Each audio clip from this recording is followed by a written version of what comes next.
আসসালামু আলাইকুম রহমতুল্লাহ। আশা করি আপনারা সকলে আল্লাহ তালার রহমতে ভালো আছেন। আজকের ভিডিওটিতে আমি আলোচনা করব ব্ল্যাক ম্যাজিক থেকে বাঁচার 4টি আমল সম্পর্কে। তো চলুন আমরা জেনে নিই।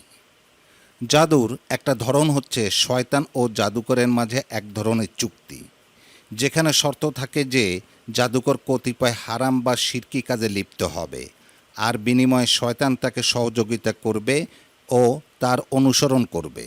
শয়তানের নিকটবর্তী হওয়ার জন্য জাদুকরেরা ঘৃণ্য কিছু উপায় অবলম্বন করে, যেমন কোরআনের আয়াত উল্টা করে লেখা, কোরআন পায়ের নিচে দলিত করে টয়লেটে নিয়ে যাওয়া, বা নোংরা কিছু দিয়ে কোরআনের আয়াত লেখা, সর্বদা নাপাক থাকা বা বিনা অজুতে নামাজ পড়া, শয়তানের উদ্দেশ্যে পশু জবাই করা, জবাইকৃত পশু শয়তানের নির্ধারিত স্থানে অর্পণ করা ইত্যাদি।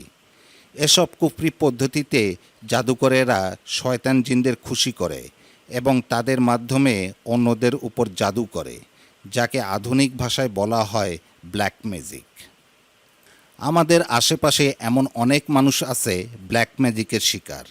ব্ল্যাক ম্যাজিকের কারণে মানুষ কতটা ক্ষতির সম্মুখীন হয় এটা সেসব মানুষদের না দেখলে বোঝা মুশকিল। আমরা চাই না এরকম কঠিন পরীক্ষায় পড়তে, আর এজন্য আগে থেকে প্রতিরোধের ব্যবস্থা গ্রহণ করা জরুরি। জাদুটোনা থেকে বাঁচতে 4টি কাজ নিয়মিত করা চাই। 1.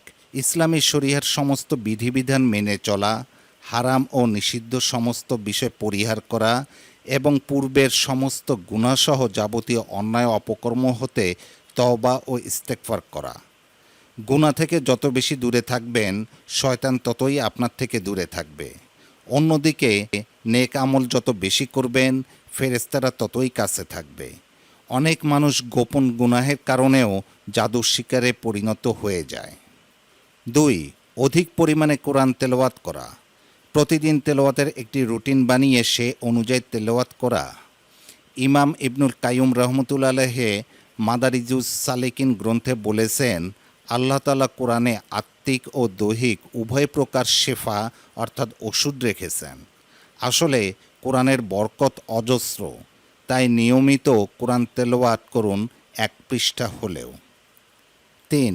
কোরআন সুন্নায় বর্ণিত বিভিন্ন দোয়া, নিরাপত্তা লাভের আয়াত ও দোয়া এবং অন্যান্য দোয়া ও নির্ধারিত জিকিরসমূহের প্রতি বিশেষ যত্নবান হওয়া।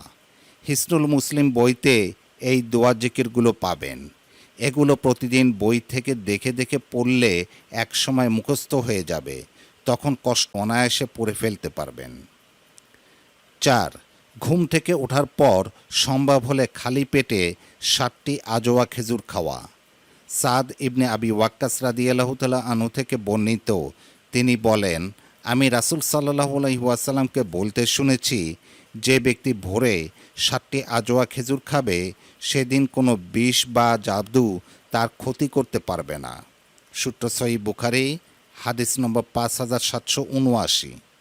আজোয়ার বিভিন্ন ক্যাটাগরি আছে বাজারে। একদম প্রিমিয়াম কোয়ালিটিরটা সাধ্যের বাইরে হলেও সাধারণ কোয়ালিটির আজোয়া সংগ্রহ করে রাখতে পারেন এবং নিয়মিত খেতে পারেন। সূত্র হিসনুল মুসলিম গ্রন্থের নতুন অনুবাদ দোয়া জিকির রুকাইয়া অবলম্বনে।